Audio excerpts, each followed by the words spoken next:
Gezmeye Jingil Abduz Aryata Pansanti Abamudanais.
देखिए sir, मेरा बेटा जो है आर्मी से रिटायर है और 22 साल सर्विस करके लास्ट फोर्स से रिटायर हुआ था। उसके बाद ले में जो अनशन हुआ है उसमें वो शुरू से लेकर कल आखिरी डेट तक वो अनशन में हिस्सा ले रहा था और जिसकी कारण वहाँ से जो जुलूस निकले हैं उसमें वो हिस्सा लिए हुए थे। और मैं भी आर्मी से रिटायर हूँ और ये सिविल में जब भी कोई ऐसे हादसा होते तो हमको भी आज ड्यूटी लगते थे और उसमें ऐसा नहीं होता है कि डायरेक्ट उसको फेर किया जाए और मार दिया जाए, हवा में फेर किया जाता है डराने के लिए। अगर उससे भी मजबूर हुआ तो टांग में किया जाता है। हाथ में किया जाता है, उसको छाती में फायर कर हिट करके मारा नहीं जाता है। कौन सा कानून में है? किसने ऑर्डर दिया? ये आप लोग खुद सोचना चाहिए, यहाँ की मजिस्ट्रेट सोचना चाहिए, पुलिस का ऑफिसर सोचना चाहिए। और उसके बेटा, खुद के बेटा मरता, वो क्या सोचता? अब मेरा बेटा लद्दाख स्क्वाड में रहते हुए कारगिल का वार किया है उसने। दराज में वो 3 महीने बैठा, उसके बाद आके उसको दा नाले में भेजा, वॉलंटियर गए हैं और वहाँ पर पाकिस्तान के साथ लड़ाई करके दा नाले में पोस्ट जीत के पाकिस्तान के पोस्ट को कब्जा करके और के सोलार गलों के साथ इंडिया का तिरंगा वहाँ पर लगा के आया होगा जवान है। इसी मुझे बहुत अफसोस है। इसका छोटे छोटे बच्चे हैं, इसका बीबी है, अब उनको कौन देखभाल करेगा? कौन उनका वो पढ़ाई लिखाई कराएंगे? बच्चे छोटे हैं, तो बहुत अफसोस है। अगर बेटा नहीं मरता, मैं मर जाता तो कोई बात नहीं था। मैं गांव में था, यहाँ आश्रम में नहीं आ पाया कि भी साथ इस तरीके के ऐसा हो जाते, तो आप लोग खुद सोच सकते हैं कितना दुख की बात है। दा नाले में जब लड़ाई कर रहे थे, वो ग्लेशियर से स्लिप हो गया था, ग्लेशियर से स्लिप हो गया था और वो चोट लग गया था। उसको हेलीकॉप्टर से जीएस में लाया गया।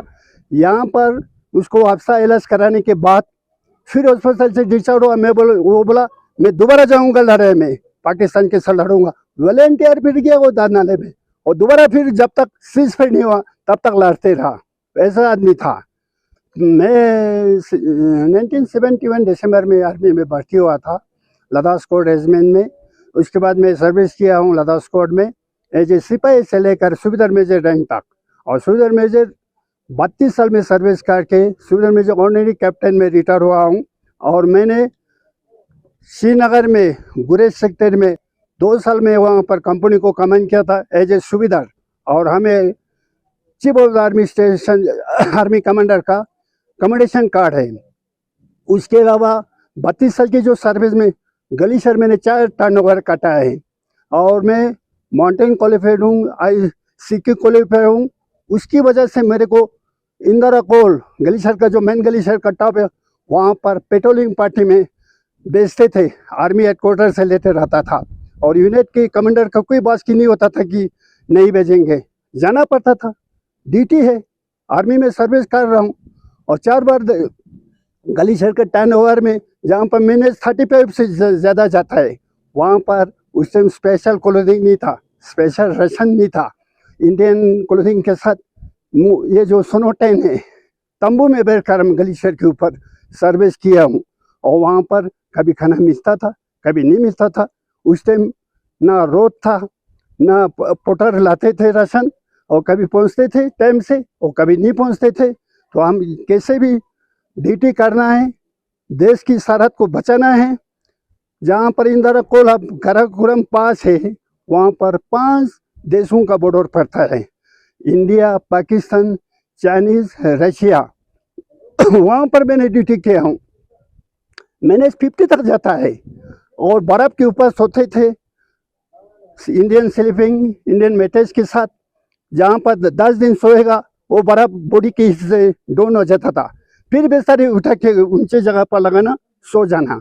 और वहाँ पर मिट्टी दिखाई नहीं देता, पत्थर दिखाई नहीं देता है, पूरा पानी नहीं मिलता है, बर्फ़ तोड़ तोड़ के पिघल के खाना बना के हम लोग खाते थे।